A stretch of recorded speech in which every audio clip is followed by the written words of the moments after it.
মৃত্যু সজ্জায় থাকার সময় এক রাজা তার দুই সন্তানকে ডেকে এনে শিয়রে বসালেন। তার প্রথম সন্তানের নাম ছিল আব্দুর রহমান, আর দ্বিতীয় সন্তানের নাম ছিল আব্দুল বাসেত। তারপর রাজা পরামর্শ করলেন সে মারা যাওয়ার পর এই রাজ্যের রাজা হবে কে। রাজা তখন বললেন আমি মারা যাওয়ার পর এই রাজ্যের রাজা হবে আব্দুল। এই বলে রাজা মারা গেল। তারপর রাজা দাপন কাপড় সম্পূর্ণ হওয়ার পর দুই ভাইয়ের মধ্যে লেগে গেল রাজ্য নিয়ে বিশাল এক গ্যাঞ্জাম, কারণ তার বাবা মারা যাওয়ার আগে সম্পূর্ণ কথা বলে যেতে পারেনি, শুধু বলে গেছেন আব্দুর। আর দুই ভাইয়ের নামের আগে আব্দুর আছে। প্রথম জনের নাম আব্দুর রহমান আর দ্বিতীয় জনের নাম আব্দুল বাসেত।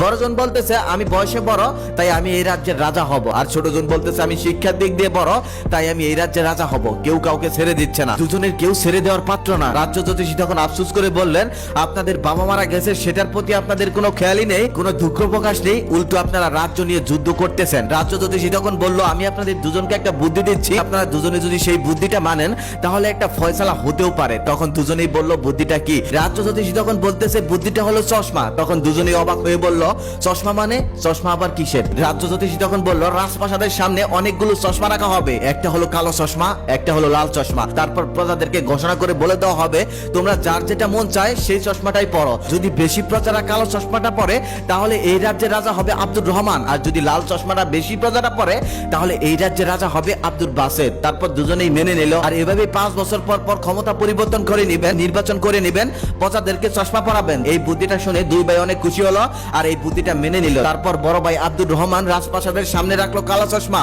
আর ছোট ভাই বাসেত রাজপ্রাসাদের সামনে রাখলো লাল চশমা। তারপর সারাদিন প্রজারা একটি একটি করে চশমা নিয়ে গেল। সন্ধ্যায় গণনা করে দেখা গেল ছোট ভাই বাসেতের লাল চশমাটা বেশি মানুষ পড়েছে। হিসাব অনুযায়ী বাসেত হয়ে গেল সেই রাজ্যের রাজা।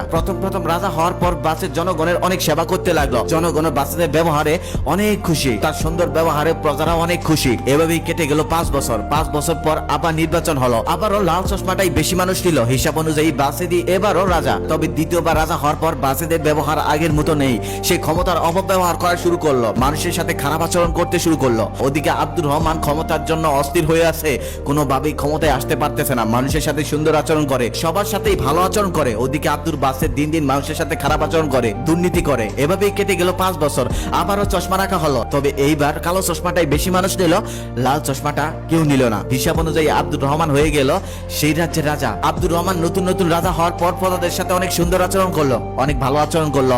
প্রজারা অনেক খুশি হলো আব্দুর রহমানের ব্যবহারে। তবে দিন যত যাচ্ছে আব্দুর রহমানের ব্যবহারও খুব একটা ভালো যাচ্ছে না, আস্তে আস্তে খারাপ হয়ে যাচ্ছে। এভাবেই কেটে গেল আরো 5 বছর। 5 বছর পরে আবারও চশমা রাখা হলো, তবে শুধু কালো চশমা, লাল চশমা রাখাই হলো না। আব্দুর রহমান বলে দিল নিতে হলে শুধু কালো চশমাই নিতে হবে, লাল চশমার কোনো অপশনই থাকবে না। এদিকে আব্দুল বাসেত ক্ষমতায় যাওয়ার জন্য অস্থির, ওদিকে আব্দুর রহমান ক্ষমতা পেয়ে ক্ষমতার অপব্যবহার শুরু করলো। তবে সত্যি কথা হলো তার বাবা যেভাবে রাজ্য পরিচালনা করতেন তাদের দুই ভাই কেউ সেরকম পরিচালনা করতেই পারে না। উল্টো আরো দুজনের টানাটানিতে রাজ্যটাই পথে বসে যাচ্ছে, গরিব হয়ে যাচ্ছে, দুর্নীতি বেড়ে যাচ্ছে, অভাব বেড়ে যাচ্ছে, অনটন বেড়ে যাচ্ছে। রাজ্য আর আগের মতো নেই, দিন দিন শুধু অবনতি হচ্ছে। এভাবেই কেটে গেল বহু বছর। তারা দুজনেই ততদিনে বৃদ্ধ হয়ে গেছে। তারা দুজনেই একদিন হঠাৎ করে একটি স্বপ্ন দেখলো। তাদের স্বপ্নে তাদের বাবা আসলো, এসে বলতেছে বাবা সেদিন একটা কথা আমি বলতে চাইছিলাম কিন্তু বলতে পাইনি। কথাটা হলো আব্দুর রহমান আর আব্দুল বাসেত তোরা দুজনের কেউ রাজ্যের দায়িত্ব নিস না, রাজ্যের দায়িত্ব দিস রাজ জ্যোতিষীকে।